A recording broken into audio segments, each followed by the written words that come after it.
Энэ орчуулга нь бас айгүй гоё, манай Ариун гоо маш гоё орчуулсан юм. Уран яруу тий монгол хэлний одоо бүх баялагийг ашиглаж ингэж орчуулсан байгаа. Тэгээд Seeing and Savoring Jesus Christ гэдэг.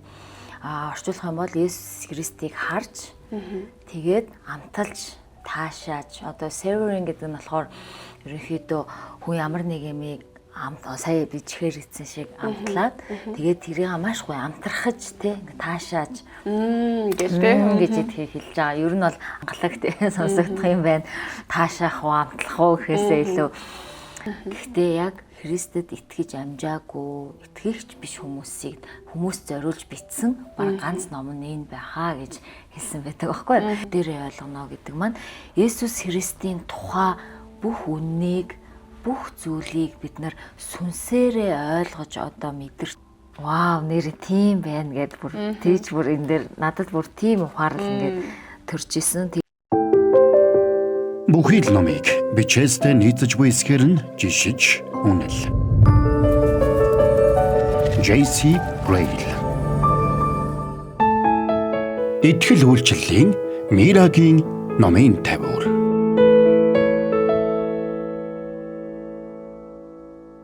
Сайн байцгаана уу үзэгчид сонсогчдоо. Тэгээд яг одоо таны манай подкастыг сонсож байгаа цаг үеийн мэндийг хүргэе. За бидний Мирагийн номын тавиур подкаст маань үргэлжилж байна. Тэгээд бид цоо шин дугаараа эхлэхэд бэлэн болоод бид студид ирсэн байна. Итгэл үйлчлэл болон гэрэл даапаас хамтран хүргэж буй Мирагийн номын тавиур Христтгэлийн талаарх номуудыг ярьдаг, номны товчлыг ярьдаг энэхүү подкаст маань энэхүү шин дугаараа та бүхэнд хүргэхэд бэлэн болсон байна. Бид энэ удаагийн номороо Джон Пайпер зохиолчийн Христийг таньж баяр хөөргийг олох гэсэн энэ номын талаар бид хамтдаа ярилцгаар гэрэл дафын эрхлэгч, мөн орчуулагч оюун гэрэлтэй ярилцгаар бид цугласан байна. Сайн байна уу? За дахиад энэ студид уулзч байгаадаа баяртай. За өнөөдөр би пастор Джон Пайперийн Христийг таньж баяр хөөргийг олох уу гэд энэ номыг танилцуулах гад ирсэн байгаа.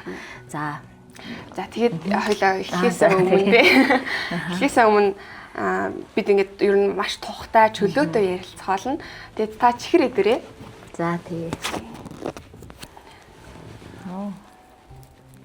Тухтай цайгаа угаад чихрээ идээд маш гоё халуун яриаг өргнүүлэх байх гэж бодож байна. Чихэр маань амттай нөө. Гоё амттай чихэр. Гоё юм байна. Тэгээ биднэрт нөгөө нэг амтлах мэдрэмж байдаг. Аливаа зүйлийг таньж мэдэх, мэдрэх энэ мэдрхүүг бас бид нар бурхан биднийг бүтээсэн байгаа шүү дээ. Ийм одоо зорилготойгоор гэх юм уу. Тэгэхээр ингэж бид нар аливаа зүйлийг амтлах, мэдрэх, таньж мэдэх эдгээр зүйлсүүд бол бидний амьдралд маш чухал байдаг. Тэгэхээр бид өнөөдрийн бидний сонгосон ном ч гэсэн нэрнээс ахуулаад биднэрт одоо Христийг таньж баяр хөөргийг олохоо гэдэг байгаа шүү дээ. Тэгэхээр яг энэ талаар хоёлоо нэрнээсээ эхлэе гэж бодож байна. Тэгээд та сая чихрийг амтлаа тий. Яг үүнтэй адилхан энэ номыг бид нараас үргэлжлүүлээд ингээ маш гоё амтлах бах. Тэгэхээр нэрнээсээ эхлээд орчуулгаас нь эхлээд англи хэл дээр нь ямар байдаг вэ? Яг гарсан хэл дээр ямар вэ? Монгол хэл рүү хэрхэн буулгасан бэ гэдэг талаар ярилцъя. За харин тий. Энэ номыг яг монголоор одоо бид нар Христийг таньж баяр хөөргийг олох уу гэдэг тий орчуулсан. Гэтэ яг англи нэр нь болохоор Seeing and Savoring Jesus Christ гэдэг. Орчуулах юм бол Есүс Христийг харж тэгээд амталж таашааж одоо savoring гэдэг нь болохоор ерөнхийдөө хүн ямар нэг юмыг сая би чихээр идсэн шиг амтлаад тэгээд тэрийг маш гоё амтрахаж тий таашааж гэж хэлж байгаа. Ер нь бол амтлах мэдрэхийг хэлж байгаа тий. Яг тийм утгатай байсан. Гэхдээ нөгөө бид нар нөгөө монголоор ингээд орчуулахад одоо Есүс Христийг харж амталж мэдэрх үү гэж орчуулах уу тий амтлах уу таашаах уу гэж орчуулах уу монголоор орчуулахаар жоохон тохиромжгүй болоод ирсэн. Тийм учраас бид нар ярилцж байгаа. За Есүс Христийг хараад таниад тий тэгээд тэрийг амталж ингэж таашааж мэдрэхийн хамгийн гол одоо зорилго нь юу юм бэ гэхээр яг л тэр нөгөө бурхнаас олж авж байгаа Есүс Христос олж авж байгаа баяр хөөр аз жаргалыг бид нэр амталж мэдрэхийг ингээд илэрхийлж байгаа. Тийм учраас энэ нэрийг жоохон зөөллөөд Христийг таньж баяр хөөргийг олох уу гэд нэрлэх юм бол утга санаа нь бас зөрөхгүй. Тэгээ ямар ч байсан хэлэх гээд байгаа утга санааг нь гаргах юм байна. Арай бас монгол хэлэнд илүү те арай уянгалаг те сонсогдох юм байна. Таашаах уу, амтлах уу гэхээсээ илүү. Тэгээд энэ ном болохоор пастор Джон Пайпер 2001 онд яг эрхэлж гаргасан ном байгаа. Crossway-с ерөнхийдөө эрхэлж гаргасан зохиолч пастор Джон Пайперийн ном байгаа. За энэ ном маань 2004 онд дахиж хэвлэгдээд за ерөнхийдөө Goodreads гэдэг одоо яг англи хэл дээр ном зохиолын вебсайтууд байдаг. Ингээд хүмүүс санал бодлоо ревю өгч нөгөө санал бодлоо хуваалцдаг. Тэндээс нийт 5 онооноос 4.3 оноо бас нэлээд өндөр үнэлгээ авсан юм маш олон мянган хүний одоо тий коммент одоо реакшн гэдэг юм уу одоо тий бидний хэлдгээр одоо энэ номын тухай сэтгэгдэл өгсөн ийм гайхалтай ном байгаа. За энэ номыг За тэгээд миний хувьд нөгөө нэг за энэ номыг сонглоо, энэ номыг ярихаар боллоо гэд. Тэгээ яг нэрнээс авахуулаад ямар ч байсан нэг баяр хөөр гэд орсон байгаа тийм. Тэгвэл займарсан ингээ бурхны талаарх тэр баяр хөөрийн талаар байх юм байна гэд. Яг хүлээлт нэх байхгүйсэн. Гэхдээ ингээд би болохоор яг уншихаас илүү сонссон байхгүй юу яг доор болгоо гэрэл аваасаа сонсоод ер нь яваад исэн. Тэгээд надад сонсох үед маш хэрэгтэй ном байна гэж бодсон. Итгэдэгч бай, итгэдэггүйч бай. Ер нь хүмүүс ядаж нэг удаа ч юм уу те уншаад үзвэл маш хэрэгтэй ном санагдсан. Тэгээ итгэгч биднэрт хүртэл ингэж санах, дахиж тунгааж бодох, илүү гүн гүнзгий ойлголттой болох ч гэдэг юм уу. Тэр тал дээр маш их тус болох ном санагдсан. Дээрээс нь дөнгөж шинхэн итгэж байгаа ч юм уу эсвэл түр одоо харахаа одоо итгэлээ орхицсан байгаа ч юм уу гэдэг ч юм уу ер нь бүхэл хүмүүст аюу хэрэгтэй ном санагдсан байхгүй. Тэгээд сонсогчдод ч гэсэн ер нь сонирхуулаад хэлэхэд энэ номыг сонсож явах үедээ миний сэтгэл зүрх аюу хөдлөөд гэх юм уу хөөрөөд тэгээд дагалдагчтай авч бэлгэлсэн. Тэгэхээр энийг одоо шинхэн итгээд явж байгаа, яаж залбирах уу? Тэг ингээ бурхныг таньж мэдхийг хүсэж байгаа. Тэдгээр хүмүүст аюу сайн ойлголтыг, цогц ойлголтыг өгөх. Энэ номнаас залбиралтай учраас хэрхэн залбирах вэ? Залбирлын талаар ч гэсэн ойлголтыг өгөх. Аюу чухал ном юм болоо гэж бодоод дагалдагчтай хүртэл бэлгэлсэн. Тэгэхээр энэ бол хүмүүсийн зайлшгүй унших хэрэгтэй ном санагдсан. Тэгэхээр хоёулаа яриагаа гарчгаасаа эхлэе гэж ярьсан. Тэгэхээр Христийг яг таньна гэж юу юм бэ? Тэр амтлах гэж яг юу юм бэ гэдэг талаар ярилцвал. Харин тийм. Харин энэ маш хөөрхөн тийм час хийсэн ном байгаа. Ер нь бол ингээд пастор Джон Пайперга энэ номыг тухай өөрөө ярихтаа болохоор ер нь одоо 50 гаруй ном зохиол бичсэн. Гэхдээ яг Христэд итгэж амжаагүй, итгэгч биш хүмүүсийг хүмүүс зориулж бичсэн баг ганц ном нь энэ байхаа гэж хэлсэн байдаг байхгүй. Гэхдээ миний хувьд одоо энэ номыг бас уншиж үзэхэд бол энэ зөвхөн итгэгч хүнч биш те. Итгэгч биш хүнч биш. Итгэгч хүнч гэсэндээ энэ номыг үе уншиж Есүс Христийн тухай үе санаж, тунгааж, бодож байхад үнэхээр хэрэгтэй ном юм аа. Ингээд бүлэг болгоно нь Есүс Христийн нэг чанарыг одоо ингээд Есүс Христийн туйлын зорилго, бурхан чанар, эрхэм дээд чанар, Есүс Христийн өшөөл гэдэг юм уу те зааж өгөөд тэгээд яг чиний түрүүний хэлсэн нөгөө ард нь тэр бүх бүлэг дээр авж байгаа тэр ойлголтуудыг нь час идэл бас залбирлаар за энэ бүлэг дээр бичсэн Есүс Христийн тухай энэ чанарыг ойлгосон бол ингэж залбирах нь одоо зөв юм аа гэдэг ийм жишээ залбирлыг хүртэл час идэл нь заагаад өгсөн тий бүр аим хөөрхөн тийм одоо хүнд аяйгуу юм авууштай гэх юм уу те энэ номыг би бас хүмүүс өөрийнхөө хувийн чимээгүй цаг дээр эсийн бүлгийн библи судал дээр дагалдуул дээр бүр айл алин дээр нь бас ашиглаж байгаасаа гэж хүсдэг. Тэгээ энэ нөгөө хоёулынх нь ярьж байгаагаар энэ номын нөгөө баяр хөөргийг олох уу гэдэг гол нэр нь яг баяр хөөргийг олно гэж юу юм бэ гэдгийг энэ номон дээр одоо пастор Джон Пайпер өөрийнх нь тодорхойлсноор бол бид нар нөгөө бурхны алдар гэдээ ярьдэн штэ. Есүс Христийн алдар, бурхны алдар, бид нар алдаршуулна, алдрын таньж мэднэ гэдэг юм уу. Тэр нь яг юу юм бэ гэдгээс эхлээд ярьж эхэлдэг аахгүй юу? Баяр хөөрийн тухай ярихдаа. Тэгээд яг за бурхны алдар гэдэг бол өөрөө бурхан өөрөө өөрийнхөө тэр баярж Аз жаргал, баяр хөөр тэн дундаа бэлхам ихээр сүр жавхлантай оршиж байгааг нь хэлдэг юм аа гэж тайлбарсан байдаг. Өөрөөр хэлбэл бурхны алдар гэдэг нь нэг тийм тусдаа тий одоо зүгээр нэг хаан титэмшиг ч юм уу тийм юм одоо огт биш. Одоо эсвэл нэг хүмүүсийн дунд нэр хүндтэй байх ч юм уу тий бид нар яг алдар гингүүд нэг хүмүүсийн дунд л нэр хүндтэй алдартай болох гээд байгаа юм да гэж ойлгоод байдаг штэ. Гэтэл яг бурхны тэр glory буюу тэр алдар гэдэг юм нь өөрөө бурхны өөрийнх нь тэр бэлхам чанарыг нь хэлждэг. Тэр бэлхам чанар нь одоо бид нарын бүх тэр одоо аз жаргал, баяр хөөр хамгийн сайн сайхан гэж бодоод нэрлээд байгаа юм чинь өөрөө бурхных нь тэр бэлхам ихээр алдар нь юм байна л да. За ингээд хэлэхээр жоо ойлгомжтой нөгөө юмсан. Энэ номон дээр яг пастор Джон Пембер их гоё тайлбарсан байсан. Би бол сайн тайлбарлаж чадахгүй шүү. Тэгээд бид нар баяр хөөртөө Христийг таниад баяр хөөртөө болноо. Баяр хөөртөө аз жаргалтай болноо гэдэг маань өөрөө тэр бурхны тэр агуу тэр одоо бэлхам дүүрэн байгаа тэр баяр хөөрөөс хуваацахыг л хэлж байгаа юм л. Тэгээд тэр нь ямар үед бий болдог вэ гэхээр бид нар одоо яг Библиэлд бичсэн байна. Одоо ингээд бид нар энийг сүнсээрээ нүдний одоо бид нарын сүнсний мэлмээ нэгдэж те дээрээ ойлгоно гэдэг маань Есүс Христийн тухай бүх үннийг бүх зүйлийг бид нар сүнсээрээ ойлгож одоо мэдэрч зөвхөн харах биш нөгөө түрүүний бидний хэлснээр нөгөө бүр амталж те ойлгож ингэж таашааж ингэж мэдэрснээрээ бид нар сүнсэндээ ойлгохыг нь хэлээд байгаа юм байна л да. Зүгээр нэг одоо юу гэдэг Есүс Христийн чинь бол ийм хүн шүү, тийм одоо бурхан шүү гэл те ингэ хэлж өгш. Бүр тэр бүх зүйлийг нь тал бүрээс нь ойлгоод гэхдээ ойлгохдоо зөвхөн одоо ухаан санаанд ойлгох бүр сүнсэндээ ойлгоод тех үед төрдөг тэр мэдрэмж тэр одоо сайн сайхан тэр одоо бид нар яг л тэр үед бурхны тэр баяр хөөр аз жаргалыг нь хуваалцаж эхэлдэг гэж байна. Тэгээд тэр сүр жавхлангийн бид нар алдрыг нь хуваалцаж эхэлдэг. Энэ үйл явцыг бид нар бурхан дотор баяр хөөртэй аз жаргалтай байх гэж нэрлэдэг. Өөрөөр хэлбэл энэ нөгөө нэг одоо бурхан дотор аз жаргалтай баяр хөөртэй байх гэдэг нь бид нар Христийг таньж бүр сүнсээрээ ойлгож мэдэрснээр бий болж байгаа үр дүн гэсэн үг юм байна гэж энэ номын хамгийн эхний оршил хэсэг болон бас одоо юу төгсгөл хэсэг дээр ерөнхийдөө яг тэгж тайлбарсан байсан.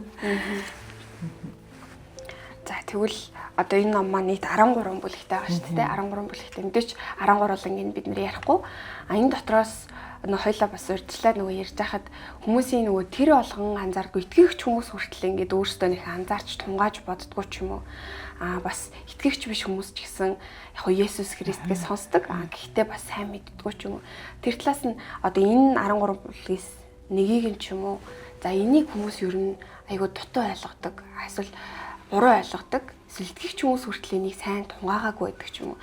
Яг тиймэрхүү талаас нь тийм сэдв хуваалцвал илүү гүн үзгээ ярил. За тэгээ энэ түрүү нөгөө хэлсэн яг энэ ном маань Есүс Христийн тухай бид нарын нөгөө мэдэх хэрэгтэй бүх үннийг 13 бүлэгт хуваагаад одоо заагаад өгсөн гэсэн үг. Тэгээд зааж өгөхдөө одоо их гоё ангилаад тий ангилаад Есүс Христийн баяр хөөр, хүч чадал, за хатуурхал, амьлал тэгээд хамгийн сүүлийн бүлэг нь Есүс Христийн хоёр дахь ирэлт гэдэг ингээд одоо бүгдийг баг ингээд Есүс Христ ч өөрөө бурхан юм аа. Тэгээд эрхэм дээд чанартай юм аа. Дээрэс нь яг ямар зоригтой юм бэ гэх тээ. Энэ бүх зүйлийг нь явуулсараад хамгийн сүүлд Есүс Христ хоёр дахь удаа бид нар дээр ирэх одоо тээ тэр ирэлтийн тухай бүгдийг нь ярьж өгөөл энэ ном маань дуусч байгаа гэсэн. Тэгээд ярихдаа бас пастор Джон Пембер хэлснээр бол би энэ дээр өөрийнхөө бодол санааг тусгаж өөрийнхөө үгээр олон юм тайлбарлах гэж хичээсэнгүй. Ерөөсөө л Библийн үгийг та нарт зааж өгье тий. Хоёлаас дээр түрүүн ярилцчихсан. Тэгээ энэ номыг нөгөө итгэгч биш хүн ч гэсэндээ уншаад одоо Есүс Христийн шаналл гэдэг ингээл тэн дээр байгаа нөгөө ишлүүдийг ингээд уншингууд Библи унших сэтэл төрдөг тий. Үгүй энэ нэрээ ингээд бичсэн байт юм уу тий. Ямар сони ялуу гэд ингээд Библийг ингэж эргэж сөхөх ч юм уу. Тэгээд дээрэс нь нөгөө тухайн бүлэг дээрээ заасан юм а эргээд залбирлаар заагаад өчгөр бүр хүний нөгөө оюун санаа руу зөвхөн мэдлэг биш ингээд сүнс рүү н оруулах одоо тийм зорилготой гэх юм уу те бүр ингээ үйлдэл өөрөөр нь хийлгэх гэдэг шүү дээ. Тэгээд зөвхөн би өөрөө энэ номын болохоор Ариун гоо гэдэг манай бас маш мундаг орчуулагч редактор маань орчуулсан байгаа. Одоо би өөрөө болохоор нэлээд бас уншиж хянж ингэж e-pub болгох ч юм уу те бас аудио ном болгох талаас нь ингээд ажилласан.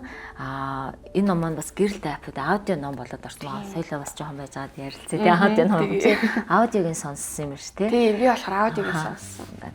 Тэгээд түрүүний хэлснээр болохоор яг нөгөө энэ номыг уншиж байхад зүгээр би уншигч хүнийхээ зүгээс надад бас зарим бүлэг нь их гоё одоо шин мэдлэг гэх юм уу те би ч одоо Христэд итгээд 20 орчим жил болсондоо за Библи нэлээ уншдаг даа гэд ингээд бодсон явж итэл яг энийг ингээд уншаад айгүй Христийн тухай Есүс Христийн тухай шин мэдлэгийг надаас өгөөд байгаа байхгүй. Жишээ нь яг нөгөө нэг энэ дээр Есүс Христийн одоо за ямар нэртэй бүлэг байлаа.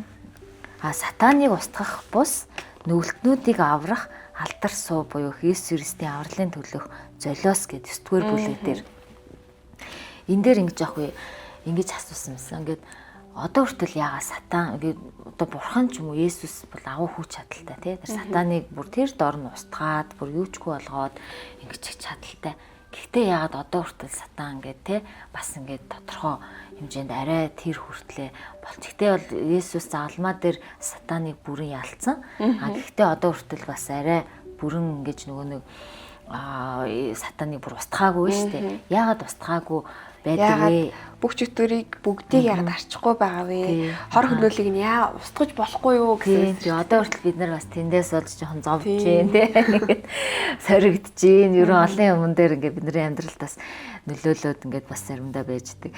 Тэгтэл яагаад тэгдэг вэ гэд тэрийг тайлбарлаж ингэж ярьсан одоо хэсэг байгаа байхгүй юу? Тэрийг ингээд уншсан чинь би нэрэл тийм биш үү тэгээд одоо ерөөсөө Есүс Христ одоо хүртэл яагаад тэр бүх чөтгөрүүдийг устгахгүй сатаныг арай бүрэн устгахгүй байдаг вэ гэхээр Христ өөрийнхөө алдрын төлөө байлгачдаг гэж байгаа байхгүй. Тэгээд тэр нөгөө загалмаа дээр Есүс Христ ингээд Есүс Христ сатаныг ялах нь бүр юм нарийн учир олон төлөвлөгөөтэй тэр төлөвлөгөөнийхөө дагуу тэр төлөвлөгөө нь ингээ биелээд явж байгаа. Тэгээ хамгийн гол төлөвлөгөө нь загалмаа дээр биелсэн. Тэгээ загалмаа дээр сатаны бүх тэр одоо хийсэн зүйлстэй бидний гим нүглээс авах тэр шийтгэл тэр бүх зүйлийг хүчингөө Есүс Христ болгоснороо сатаныг тэр үед бол бүр мөсөн ялцсан. Одоо тэр ялсан процесс нь өнөөдрийг хүртэл бидний амьдралд ингэж явагдаад тий. Тэгээд одоо бүрэн устгах тэр цаг хугацаанд хүртэл харин бид нар энэ бүх нөгөө муу мухай зүйлсийн дундаас Есүс Христийн эзэндээ итгээд тэр алдар суугийг олж харах энэ үйл явцын төлөө гэж байгаа байхгүй. Тэгээ бодсон чинь нэрээ вау тий нэрээ тийм байна. Одоо бид нар хэрвээ үнэхээр бүр ямар ч зовлонгүй, ямар ч тийм муу зүйлгүй ч юм уу тий тэр чөтгөрүүдийн олон юм байгаагүй бол бид нар яг Есүс Христийн аврал биднэрт хэрэгтэй юу гэдгийг ойлгож мэдрэхэд те тэр Есүс Христ яагаад бидний төлөө заалмаа тэр цовдлогдсон бэ гэдэг тэр агуу үннийг бид нар ирж хайх одоо тийм шалтгаан заримдаа байхгүй болцсон байх юм байсан байна гэж би нэрээ яг тэгж одоо хувь хүнийхээ өнцгөөс нэр тэгж бодоод нэрээ тийм байна. Тэгээ бид нар бидний төлөө баг энэ дээр байлгаж байгаа байхгүй. Бид нарыг аврахын төлөө одоохондоо сатаныг бүрэн устгачаагүй байж байна. Тэрнээс биш устгах бол бүрэн чадaltaй. Нэг бараг те хуруугаа ингээд сатан бол устгах тийм хүч чадaltaй хэрнээ одоо хүртэл ингээд байлгаж байгаа нь намайг аврахын төлөө, бид нарыг аврахын төлөө юм байна штэ гэж бодсон чинь вау нэр тийм байна гэд бүр тийж бүр энэ дээр надад бүр тийм ухаарал ингээд төрж исэн. Тэгээ залбирал дээр нь хүртэл ахин ирж амныхаа амьсгалаар арчин устгах хүртлээ сатаныг ялах зэвсэг болгон та биднийг ашиглаач гэж байгаа байхгүй. Тэгээ сүнсний сэлэн болсон сүр хүчит үгээр тань сүнснүүдийг авран чөлөөлөхөд сэтгэлийг минь хүчрхэгжүүлж хайрлаа гэд. Энэ орчуулга нь бас айгүй гоё, манай Ариун гоо маш гоё орчуулсан юм. Уран яруу те монгол хэлний одоо бүх баялыг ашиглаж ингэж орчуулсан байгаа. Тэгээд үнэхээр хүн уншихад бол энэ номыг уншаад бас бидний монгол хэл сайжирмаар тийм гоё орчуулга бас болсон байна. Христэд суурилсан захин болон сонсдог ном. Bible podcast-ийн цогц платформ. Өөрийгөө гэрэлтүүл, амьдралаа гэрэлтүүл. Гэрэлт апп хаач хизээч хам. Гэрэлт апп. Тэгвэл нэмээд бас надад нэг сонсогчийн зүгээс, уншигчийн зүгээс айгүй бас гол одоо юу хөө надад үлдсэн гэх юм уу тэр зүйлүүд нь нэг 4-р 5-р бүлэг байгаа байхгүй юу? Иесус Христийн хүч чадал гэдэг. Тэнгүүд нөгөө нэг Библиэл дээр гардаг түүхүүд, түүний үлдсэн гайхамшгуудын талаар гардаг шүү дээ. Тэгээ тэрэн дээр нөгөө бид нар бас яг Иесусийн хүч чадал гингүүд айгүй өөрсдөө айгүй тааруулж ойлгодог юм шиг яг бүрэн ойлгож, бүрэн тунгааж чинь ийм хүч чадалтай нэг юм штэ гэдэг зүйлийг бас дутуу ойлгод юм болов. Миний хувьд магадгүй тийм байсан юм шиг санагдсан байхгүй. Тэгэхээр энэ бүлгийн талаар ерөнхий ярил Иесус Христийн хүч чадлын талаар, түүний хүч чадлын талаар ярьсан байдаг шүү дээ. За энэ 5-р бүлэг те. Одоо салхи шуургач түүний дууг таньдаг. Ингээд Иесус Христийн энэ түрүү нөгөө би нэрээ ярьж исэн энэ номон дээр нөгөө Иесус Христийн зовлон шаналл гэх тэр бүлэг надад бас маш их таалагдсан гэд. Бид нар нөгөө нэг Иесус Христ бүр ихэн хөвлөд байхдаа хүртэл доромжлогдож тэ тэр зовлон шаналлыг одоо мэдэрч исэн. За дээрэс нь бас одоо юу гэдэг бид нар Христийн зовлон гээл тэр бүх зовлонгоор ингээд туйлшрах нэг одоо туйлшрал бас заримдаа ингээд байдаг боловч орчин үед харин ч бид нар бүр Христийн зовлонг Христ итгэдэг хүмүүс хүртэл нөгөө тоохоо болцсон тийм нэг бодхоо болцсон байна гэд ингээ ярьсан. Тэгээд энэ номны нөгөө яг энэ дээр эхний энэ нөгөө бүлгүүд дээр нь Иесус Христийн үл устдах баяр хөөр, эрхэм дээд чанар тэгээд түүний хүч чадал гэд ингээд бас нөгөө гоё агуу сүр жахалтай тэгээд авраханлаг талуудыг нь бас маш гоё дэлгэрэнгүй тайлбарлаж өгсөн байсан. Тэгээд энэ 5-р бүлэг дээр болохоор ерөнхийдөө салхи шуургач түүний дууг таньдаг гэд ингээд энэ бүх нөгөө хүч чадал маань Иесус Христийн өөрийнх нь бурхан гэдгийг нь батлаж харуулж идэг тий. Тэгээд тэр Иесус Христ хүч чадлаа энэ дэлхий дээр амьдарч байгаа хугацаанд бүгдийн нөгөө хүмүүсийн сайн сайхны төлөө зориулж хүмүүсийг хайрлаж хүмүүсийг инэрч тий тэр зовлонгоос дээрэс нь бас яг өөрийгөө хинбэ гэдгийг бурхан гэдгээ харуулж батлаж дээрэс нь яг эцгийнхаа хүслийг биелүүлж явах тэр бүх одоо үйлчлэлтэй өөрийнхөө хүч чадлыг ингээ харуулсан байдаг. Дээрэс нь Иесус Христийн хүч чадлыг бид нар зөвхөн энэ дэлхий дээр үлдсэн гайхамшигаар нь бас тодорхойлж болохгүй гэдэг энэ дээр нөгөө бичснээр Иесус Христ түрүүн бид нар ярьсан сатаныг дөрүүдийг ч бүрэн устгах ийм чадалтай. Өөрөөр хэлбэл Иесус Христ маань өөрөө одоо бусад Иесус Христ болон Бурханаас бусад бүх зүйлс бүтээгдсэн тухай ярина шүү дээ тийм ингээд гарал үүслийн ингээд хаанаас хэн яаж бүтээсэн бэ гэдэг. Харин гарал үүслийн огт ярихгүй юм бол одоо Бурхан өөрөө тийм эхлэл ба омега гэдгсэн маш тийм бүх хүч чадал энэ хороо дэлхийг бүтээсэн устгах тийм бүх хүч чадал нь яг Иесус Бурханых.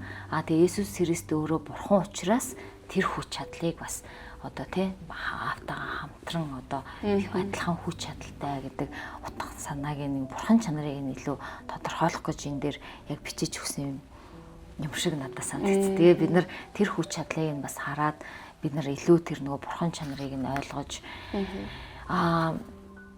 тэгээд нэрээ энэ дээр за одоо яг би чамд өөр асуулт байна уу? Би үргэлжлүүлээд ирээ. Нэг одоо гайхалтай юм санагдсан юм нь юу гэхээр энэ номны өмнөх хүүхдээр бичсэн байлоо, төгсгөлийн хүүхдээр бичсэн байлоо. Одоо юу гэдэг дэлхий дахны ингээд түүхийг харах юм бол олон хүн ингээд нэг Есүсийг за эн чин сайн багш байсан шүү, те мундаг удирдагч байсан шүү. Одоо те энэ бол одоо агуу шашны үүсгэн байгуулагч юм аа ч гэдэг юм уу те. Ингэж одоо олон ингэж Есүс Христийг нөгөө өөрсдийнхөө үзэл бодол, өөрсдийнхөө юмд тааруулж, өөрчилж ингэж тайлбарлах явдал хүн төрөлхтний түүхэнд маш их байсан. Зарим нь бүр Есүс Христийг одоо огт үгүйсэхгүй одоо эн чин утгагүй тэнийг юм аа гэж хэлэхгүйгээр харин ч бүр заримдаа марксист онолд бараг Есүс Христ бол цаг үеийнхэн тэ байдалд одоо эрс шинжилэл авчирч одоо цоо шин зүйлийг ингээд гаргасан тэрнийхэн төлөө тууштай явсан хүн юм аач гэдэг юм уу те. Тэрийг хүртэл марксист онолд ингээд шингээж аваад Есүсийг маш олон талаас нь ингэж нөгөө нэг мүлжихийг ингэж оролддог юм байна л да хүмүүсийн хүн төрөлхтний түүхэнд. Гэтэл яг энэ болгоны ингээ харах юм бол энэ болгон ч бас ёрын юм уу зүйл шүү. Тэгээ бид нар Есүс Христийг доромжилж болно, муулж болно те. Харин зүгээр нэг мундаг багш байсан юм аа. Энэ бол агуу юм зүйлийн үндэслэгч хүн байсан юм аа гэж ярих юм бол энэ маань харин ёрын муу зүйл болно гэж хэлсэн байсан байхгүй юу? Харин бид нар нэг бол одоо Библиэлд ч хэлсэн маш чи бол нэг бол хүүтэн бай, нэг бол халуун бай, бүлээн байж болохгүй гэх тэ. Тэгэхээр бид нар ингээд нэг бол Есүс Христийг чинь би мэдэхгүй байна, ойлгохгүй байна тэ. Боли гэд ингэж хэлсэн баг дээр байгаа байхгүй. Есүс бол айгүй мундаг шүү те. Гоё багш байсан шүү. Шашны үнэхээр одоо мундаг юм үзэл сурталыг бий болгосон хүн байгаа юм шүү гэд ингээд Есүс Христийг яг хинбэ гэдэг зүйлийг ингэж мушгин гуйвуулж одоо юу гэх юм ингээд за Есүс үнэхээр одоо те бурхнаас илгээсэн хүн байсан гэж хэлээл орхичих ч юм уу те. Гэтэл яг нөгөө яг Есүс Христ хинбэ гэдгийг бүрэн дүрнээр нь таньж мэдэж Есүс Христ ч өөрөө бурхан юм аа. Есүс Христ өөрөө бүхнийг бүтээсэн бурхан юм аа. Есүс Христ ирээд бидний төлөө загалмаа дээр юу хийсэн бэ? Бидний гим нүглийн төлөө ийм золиос гаргаж ингэж аварсан юм аа гэдэг энэ бүрэн нөгөө зураглал те. Энэ бүрэн үннийг бошгон гуйлах нь өөрөө маш одоо тийм ёрын муу зүйлс байсаар ирсэн гэдгийг зохиолч маань яг сануулсан байсан. Тэгээд тэрийг би бодоод нэр үнэхээр яг тийм байна тий. Одоо бид нар ингээд нэг заримдаа ингээд сүм чуулган дээр хүртэл яг Есүс Христийгаа ингээд наагур нь маш олон ингээд өрөөл ивэл тий. Одоо эс тэтгүүл ийм сайхан амьдралтай болно шүү. Эс тэтгүүл ингэж сайхан зүр сэтгэл маань эдгэрээ шүү ч гэдэг юм уу. Энэ наадлын гарах тэр зүгээр өрөөл ивэл тэр бүх зүйлээр нь ингээд одоо бүрхэд яг Есүс Христ цаана бидний төлөө заалмаа дээр юу хийсэн бэ? Яг хин бэ? Юу туулсан тий? Яах гэж тэр бүхнийг туулсан? Дээрэс нь харин бид нар ирээдүйд бас Есүс Христ бидний энэ итгэл болон бид хүн төрлөختний түүх, энэ хүн төрлөختний амьдралд ямар үүрэг тэ байр суурьтай гарч ирэх гээд байгаа юм бэ, орж ирэх гээд байгаа юм бэ гэдэг тэр үннийг багцаар нь бид нар ойлгож мэдэрч одоо байх нь маш чухал юм аа гэдгийг энэ дээр төгсгөлийн бүлэг дээр нь ингэж онцолж өгөөд тэгж таниулахын тулд баг энэ номыг ингэж бичлээ те зүгээр өнгөц мэдлэг өгөхийг хүссэнгүү харин бүр Библийн дагуу юу гэж бичсэн бэ гэдэг зүйлийг бүр бүгдийг орхигдуулахгүйгээр би тайлбарлахыг хичээлээ гэд ингэж хэлсэн байсан. Тэр нь бас маш их таалагдсан. Яг нөгөө сонсож явах үед яг нөгөө хоолойг маань уншсан юу гэж хэлэхөө нэрлэдэг лээ. Хоолой уншсан. Тэгээ voice over artist. Тий. Хоолой маш их таалагдсан. Одоо яг нөгөө нэг тухайн уншиж байгаа зүйл рүүгээ яг дагуулж исэн гэх юм уу? Дагуулад, ойлгуулад айгуу тийм чимэгтэй, чихэнд айгуу тийм ойлгомжтой байсан. Тэгээд тэрийг сонсож явахдаа айгуу миний хувьд айгуу гоё санагдчихсэн. Яг нөгөө voice хоолойг уншсан хүний талаар бас та яриул сонирхолтой байж магадгүй шүү дээ. За энэ номын маань яг дуу оруулсан. Дуу оруулсан шүү дээ тий. Дуу оруулсан хүмүүс маань Цэнгэл Баяр гээд Од Мөндөр суугийн бас хөтлөгч. Одоо биднээс түрүүний хэлсэн нөгөө яг юм voice over artist, дуу киноны дуу оруулагч ийм хүн байгаа. Тэгээ маш одоо яг энэ дуу хоолоогоороо бас Монголд маш танигдаад олон кинонд дуу оруулсан, олон ном зохиол уншиж те хүмүүс танилцуулсан. Тэгээд Цэнгэл Баяр гээд энэ дуу оруулагч маань манай Ариунаас Ариун бурхан Христийг таньж баяр хөөргийг олох уу? Ширэн дээдлэн бурхан гэдэг энэ 3 номонд бас дуу оруулсан байгаа. Тэгээд энэ дуу оруулахдаа хамгийн гол онцлог нь уншиж байгаа номоо одоо өгөх гэж байгаа мессежээ тий маш өөрөө гүн гүнзгий ойлгож тэгээ тэрийг яг хүмүүст ингэж одоо аль одоо өгүүлбэр дээр нь би акцент өгөх вэ тий аль өгүүлбэрийг би гоё онцолж хэлж өгөх вэ алийг би ингэж одоо энгийн яваад алийг нь онцлох вэ гэдээ бүр энэ болгон дээр маш нарийн юм ажиллагаатай ажилдаг. Тэгээ маш гоё дуу хоолойтой тийм дуу оруулагч оруулж ингэж бас номуудын маань гоё дуу оруулж өгсөн байгаа. Тэгээ сонсоод ч гэсэн маш таатай ойлгомжтойсэн. Тэгэхээр хүмүүс бас гоё сонсвол айгуу гоё санагцаа. Одоо бид нар ч юу айгуу завгүй байдаг болсон шүү дээ. Тэнгүүд энэ тэнд хөгжирж байхдаа алхаад явж байхдаа гэдэг ч юм уу. Сонсвол бас айгуу хурдан бас цаг хугацаа хэмнээр айгуу зүгээр санагдсан. Тэгэхээр гэрэл давт энэ 3 ном маань аудиогоор орсон учраас хизээд сонсох боломжтой байна. Бас гэрэл давт маань Оо алдрын эцэг минь ээ. Эцсийн бүрээ дугаран энэ бие минь амилж эзэн Есүс Христийнхээ дүртээ ижил болох хүртэл алдраас алдарт өөрчлөгдөх нь алаг зүрхний минь хүслэн билээ. Тэрхүү цагийг хүртэл Тэнгэрлэг эзнийхээ нэгүүлслэр түүнийг таньж мэдхэд алдрыг харж ухаарахад алдраа бие минь өсөв. Алтан нарыг хардаг шиг алдрыг тань бид хармаар байна. Хамаг зүрхнийхээ хүсэл шиг хязгааргүй ихээр мэдэрмээр байна. Аяа ачлалт бурхан минь. Өчүүхэн бор зүрхий минь үг хийгээд үлэмж авгаа алдар өөдөө өнөд чиглүүлж болгоогооч. Шалдар болтор зүйл давтаж, шаналн зовхоос минь салгаж хайрал эзэн минь. ертөнц дэлхийн тунхаглах ер бусын алдрыг тань ямагч ширтэн харахад зүрхний минь нүдийг нээгээч. Сайн мэдээнд орших хүүгийн алдрыг сайтар харж тунгаах саруул ухааныг сойрхооч. Тантай зөөрлөх хинч үгүй гэж тангаргалан байж бид итгэдэг. Та бол бүх алдрын эзэн буйзаа. Өчүүхэн итгэлийг минь та өрөвдөн нэгүүлсэгч. Зохисгүй зүйлсийг хүсэн тэмүүлж, зоргоор аашилсныг минь өршөөгөөч. Хүү Христийнхээ төлөө хэлтрүүлж хайрал. Бурхан минь. Нэгүүлслийн алдраа тусгах нэжгэр зорилгоо гүйцэлдүүлж хайрал. Есүсийн нэрээр залбирлаа. Амен. Бас гэрэл дайв маань нөгөө унших айгу user friendly байгаа ингээ уцаа хаагаад гэсэн аудиогоо сонсох боломжтой болохоор бид нар жишээ нь нэг аудио ном 7 цаг юм уу 6 цаг за богинохон бол 4 цаг гэхэд бид нар заримдаа бараг 3-4 цагийг төвчрэлд өнгөрөөдөг шүү дээ тий. Тэгэхээр бараг нэг скролдол өнгөрөөчдөг. Ном сонсож дуусгах нь шүү дээ. Харин тий. Тэрний оронд гоё номоо сонсоод илүү бодож тунгаагаад явбал илүү цаг үр дүнтэй бөгөөд бас сүнсний хувьд маш их одоо цангааг тайлж исэн гэх юм уу. Миний хувьд бол ингээ маш одоо үр дүнтэйгээр өнгөрөөгөөд өөрөө ч гэсэн дотроос аягүй олон зүйлсийг ойлгож аваад хүмүүс энийг уншаасаа гэх амар бодож байгаа байхгүй. Тэгэхээр нөгөө хүмүүс нэг талаараа энийг мэдэхгүй байгаа учраас бас уншихгүй байна. Мэдсэн ч гэсэн одоо анхаарал нь өөр зүйлсүүд рүү сарндаг ч юм уу. Тэгэхээр хүмүүсийг бол заавал уншаасаа гэж уриалмаар байгаа хгүй миний хувьд.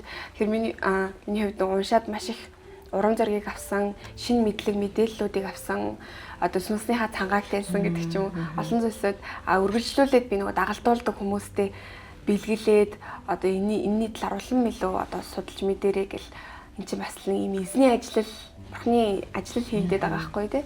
Тэгэхээр энээр бас хүмүүс маш гоё сонсдогч байна уу, уншдагч байна уу, ямар нэгэн байдлаар гоё суралцаасаа гэж аягүй хүсэж байгаа. Тийм болохоор яг нөгөө нэг подкастаа ярих үе бас аягүй хүлээж би бүр шүн зүүдэлж байгаа байхгүй. За ингээд зүүдэнд бүр ингээд орж ирээд за нэрнээс нь юу нэхлэх хэвээр байна. Христийг таних гээд байгаа штэ гэдэг ч юм боддог ч юм. Гэх мэтчлэн ингээд хүмүүсийн нөгөө амьдралд нөлөөлж эзэн лөө ойртоход энэ ойлголт дээр илүү одоо бат байхад, илүү гүн гүнзгэр нь ороход аягүй их тусалж байгаа гэж миний хувьд хараад байгаа. Харин тий ямар гоё юм бэ тий. Харин тий. Тэгээд энэ номыг би бас яг гэсэн баггүй. Ингээд яг өөрөө яг нөгөө сонсогч хүний өнцгөөс ингээд яг нөгөө энэ уншсан номоо ингээд сонсоод тэгээ надад бас яг төрсэн бодол нь би номыг өдөр болгон сонсож явах ч юм уу те хэрэгтэй юм байна. Одоо нэг уншаад дуусчихгүй, нэг сонсоод дуусахгүй. Гэтэл бид нар одоо энэ дээр бичсэн энэ олон нөгөө Есүс Христийн тухай үнэн зүйлсийг чинь заримдаа тогтоохгүй шүү дээ тий. Тийм учраас үе ингээд сонсож байвал бас зүгээр юм байна гэж надад бас айгүй тэгж бодогдсон. Тэгээ бид нар заримдаа сайн мэдээ хүртэл хуваалцах, дагалдуулж байгаа хүмүүстэй бид нар ингээд Есүсийн тухай нэг асуулт асуухад бид нар заримдаа ингээд жоохон ингээд бас их юм мэдэх хэрэгтэй байдаг шүү дээ. Шууд бэлэн бас байдгүй тийм байх хэрэгтэй байдаг. Тэгээл одоо юу гэдэг бид нар заримдаа ингээд одоо сайн мэдээ тараад хүмүүс сайн мэдээг хуваалцаж явах үед тэгээ тэр Есүс чи яг яагаад ийм юм бэ гэл ингээд асуух те бид нар тэр бүх зүйл ингээд Библийн хичнээнтэйгээ гоё бидний оюун ухаанд бэлэн ингээд байж ивэл ямар гоё вэ гэдэг бас би заримдаа боддог байхгүй. Гэтэл энэ номоо ингээд үе ингээд нөгөө ингээд сонсоод ах юм бол магадгүй гоё тэр бүх Библийн ишлүүдийг тогтоогдож тэр бүх ойлголтууд бидний гоё гүн одоо сууж те оюун санаанд гоё суух хаа гэж би бодож байна. Бүлэг 13 бүлэг байгаа. Бүлэг бүрийн төгсгөлд бас үүнтэйгээ холбоотой залбирал байгаа. Тэгэхээр сонсож байгаа танд зориулаад, үзэж байгаа танд зориулаад бид нараас нэг залбирлаа оруулж өгөх болно. Тэгэхээр та бас энэ талаар номныхоо бас багахан хэсгээс тэр залбирлыг хараад хамт залбираад тий бас шинэ ойлголтыг аваад үргэлжлүүлээд энэ номыг унших бас тэр сэтэл нь төрөх болов гэж бодож байна. Харин тий энэ номын нөгөө дуу оруулсан Цэнгэл Баяр гээд дуу оруулагч маань бас тэгж хуваалцчихсан байхгүй. Энэ ямар хөөрхөн ном бэ? Эн чинь ямар ч хас хийсэн ном бэ те? Бүр ингээ Есүсийн тухай зааж өгөөд дээрээс нь залбирахын хүртэл заагаад өгчдөг ном байна гэд. Харин тийм тэгээд яг тэр залбирлыг бас маш гоё тэгж уран яруу гоё орчуулгатай дээрс нь гоё уншсан байгаа. Тэгээд уншихад бол сонсоход маш гоё тааламжтай тийм залбирлууд байгаа. Тэгээд бас давхар ярьжсэн энэ номоор эсийн бүлгүүд дагалдууллууд бас хийж байгаа жишээнүүд сонсогдсон. Тэгэхээр магадгүй шинээр хүн дагалдуулж эхэлж байгаа эсийн бүлгээ яг ямар үгээр авч явах уу гэл бас тийм үед байдаг штэ. Тэр үедээ ч гэсэн номыг ашиглаад хамтдаа ном судлаад хоорондоо ярилцаад Иесус Христийн талаарх бүр юм 13 бүлэгт хуваагаад яцсан учраас нэг бүлгээр нэг 7 хоног эсийн бүлгээ хийдэг ч юм уу тийм. Иймэрхүү зүйлсүүд байгаа гэсэн штэ тийм. Харин тийм. Би бол ялангуяа эсийн бүлэгт ингээд итгэж дөнгөж итгэж байгаа ч юм уу тийм. Олон янзын хүмүүс ингээд холилдсон байгаа штэ. Тийм учраас ялангуяа олон юм шин итгэгч нартай дөнгөж ирж байгаа, хараахан итгэж амжаагүй байгаа ийм эсийн бүлгүүд, чуулганууд бол энийг бүр эсийн бүлгийн библи судал дээр бүр ашиглаасаа гэж би хувьдаа их хүсэж байгаа. Ер нь бол тэг бас тэгж зөвлөж байгаа тийм. Тэгээд яа тэгэхээр яг Есүс Христийн тухай яг чиний хэлснээр 7 хоног болгоо нэг чанарыг нь бүрэн дүрэн ингээ гой судлаад хамтдаа залбираад тэг ингээ 13 7 хоног явах нь штэ 7 хоног болгоо ингээ гой судлаад ингээ явах юм бол энэ яг шинэ итгэгчдийн ялангуяа дөнгөж итгэж байгаа хүмүүсийн итгэлийг үнэхээр гоё батжуулах яг Есүс Христийн тухай мэдэх ёстой бүх үннийг гоё заагаад өгчөж байгаа болохоор тий гоё итгэлийг батжуулах байх гэж бодож байна. Тэгээд би бас яг ийм нөгөө ийм мундаг ийм зохиолчдын ийм ном маань номыг бас ямар гоё бичдэг юм бэ гэж бас их бодсон. Яагаад тэгэхээр одоо бишрэн дээдлэн бурхан гээл байна тий. Христ итгэдэг хүмүүсийн гэж байгаа тэр бол Христ итгэдэг хүмүүсийн мэдэх ёстой бүх үннийг 10 бүлэгт хуваагаа заагаад өглөө. ертөнцийг оронгоор нэрвүүлэх 10 үнэн гээл тий. Тэгээ ерөөсө тэр номыг уншаад би Библиэд бичсэн бидний ерөн мэдсэн байх ёстой бүх ишлэл бүх зүйлийг би олоод мэдчих юм байна. Гэтэл энэ ном маань болохоор Есүс Христийн тухай мэдэх ёстой бидний бүх үннийг Библиэд юуд бичсэн бэ гэдгийг 13 бүлэгт хуваагаа заагаад өглөө гэл те. Бидний өмнөөс Библийг ямар гоё судлаад дээрэс нь энэ болгоныг маш зэгцтэйгээр ингэж ангилаад за чи яг энэ зүйлийн тухай мэдэх ёстой бүх юм чинь энэ номонд багтаагаад өгчлөө шүү. Энэ зүйлийн тухай мэдэх ёстой ми чи энэнд багтаагаа биччихлээ шүү гэд ингэж өгнө гэдэг бол ямар гайхалтай, ямар мундаг те ажил вэ, үйлс вэ, үйлчлэл вэ гэж би бодож байгаа байхгүй юу. Тэгэхээр үнэхээр тийм ч учраас ийм бас дэлхийд дахин танигдсан ийм зохиолч те ийм библийн багш, ийм пастор хүмүүс байдаг баха гэд энэ хүмүүсийн төлөө бас үнэхээр талархсан. Харин талархахгүй байх ярахгүй те. Тэгээ нөгөө зохиолчийг ярьсан дээр яг нөгөө нэг дэлхийд гэх юм уу энэ хүмүүс бол маш алдартай нэрийн сонсоол хүмүүс чинь пүү гэлтэй та бас өөр ярьжсэн шүү дээ. Энэ хүний номыг орчуулсан гэх юм бол ингээ маш юм одоо юу маш тийм дээгүр хүлээж авдаг гэдэг ч юм уу хүмүүс нь мэддэг учраас тэнгууд Монголын хувьд бас Монголын уншигчид сонсогчд маань ч юм уу хараахан одоо чинь бидний өнөөдөр ярьж байгаа Джон Байфер зохиолч ч юм уу бас хараахан сайн мэдгүй байх шиг байгаа юм тий. Тэгэхээр зохиолчийн талаар та бас жоохон дэлгэрүүлэх ч юм уу эсвэл энэ талаар юм хуваалцвал. За тэгээ харин тий одоо ингээд Пастор Джон Пайпер ч гэдэг юм уу одоо эсвэл R.C. Sproul ч гэдэг юм уу тий энэ бүх одоо гайхалтай энэ зохиолчд маань бол аль хэдийн тухайн өөрийнхөө дэлхийд дахин улс орондоо танигдсан бүтээлүүд нь баталгаажсан олон дагалдагч Библийн сургууль тэр байтугай Пастор Джон Пайпер маань Desiring God гэдэг байгууллагыг үүсгэн байгуулсан хүн байгаа. Desiring God гэдэг тэр нэр нь болохоор өөрийнх нь анх бичсэн Desiring God гэдэг номон дээр үндслээд Бурхныг хүсэмжлэх үү те гэдэг тийм нэртэй байгууллагыг байгуулсан байгаа. За 2000 нэлээд олон жил болж байгаа. За тэгээ энэ байгууллагын маань гол одоо энэ Desiring God гэдэг байгууллага маань болохоор бараг дэлхийд дахинд одоо Христ итгэлийн мэдлэг үнний тухай маш найдвартайгаар олон их сурвалжаар зааж өгдөг те ийм маш гоё том платформ болтлоо. Өнөөдөр ингээд дэлхийд дахин олон сая дагагчтай ийм платформ болтлоо хөгжсөн байна.